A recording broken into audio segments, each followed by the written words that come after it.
Let's continue discussing IR spectroscopy. Of course, I know you're tired. You're like, how many more parts are there? Obviously, I'm tripping over my words discussing the topic, but we're almost there, so hang in there. So now today we're talking about esters and carboxylic acids. Again, we discussed in previous videos that there was different type of carbonyl compounds, aldehydes, ketones, carboxylic acids, and esters, but they all have their different look. They most definitely all have a carbonyl, and now that we understand the zone that we would find that in, that's zone C.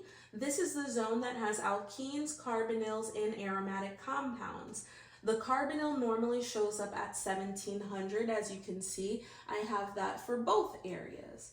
We also understand the saturated region is normally just something that's always there because that's the backbone of the molecule that we're dealing with, which may be the R-related letters that we have here, because R just stands for continuous carbon chain.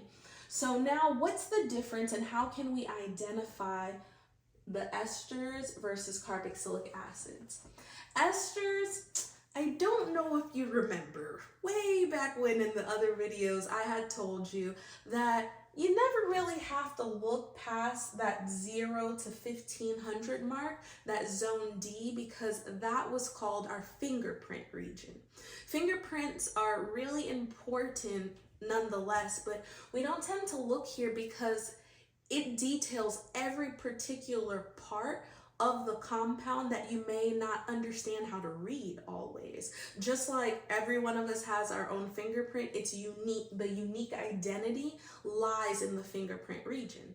But if you look carefully for the esters, you will see between the 1100 and 1300 mark, you will see for an ester, it will look like a matching peak.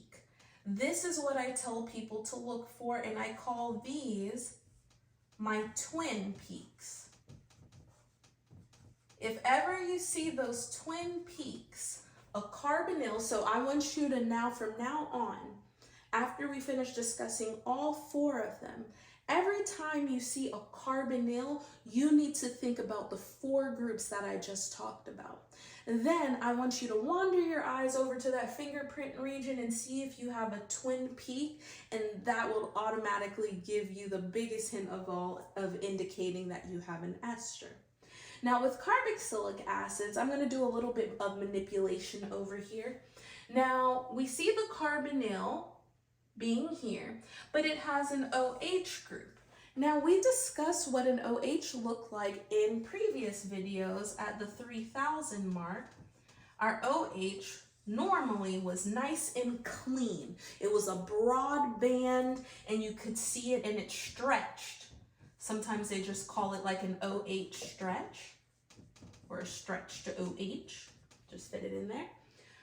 But now that the OH is connected to the carbonyl, it's completely different because this OH is connected to a carbonyl. Now the way that it interacts is very different. So instead of this OH looking so pretty for carboxylic acids, so another thing you'll notice is I'm going to just shorten this just a little bit. Sometimes in the carboxylic acid, shorten it or completely erase it. Sometimes in that zone, it may not be clear or as evident to see those single bond CH bonds, the sp3 bonds, because this OH is going to now span across both unsaturated and saturated regions. So what happens is it's like the OH, I used to call this when I took it, the ugly OH stretch. We still have saturation here, but it's like, it's just going to be manipulated in a way that it's just like stretched all the way through. So what we saw as long peaks, they're in here somewhere, they're just absorbed by it. And every so often you may see like extra peaks that come out of it. That's still standing for the saturation. But either way, the biggest thing that you're looking for is that ugly OH stretch for a carboxylic acid. Now, between all 4 of these groups, do you feel confident for the carbonyl section that you'll be able to identify the differences? Well, I hope so. We'll end up doing a lot more practice, and I hope that helps make it clear. Let me know if you have any questions or comment below in case you just have some concerns or you're not necessarily seeing it too well, because I'm here to help. Next up, practice problems, and that's exactly what you need to be successful with organic chemistry. I hope this helps.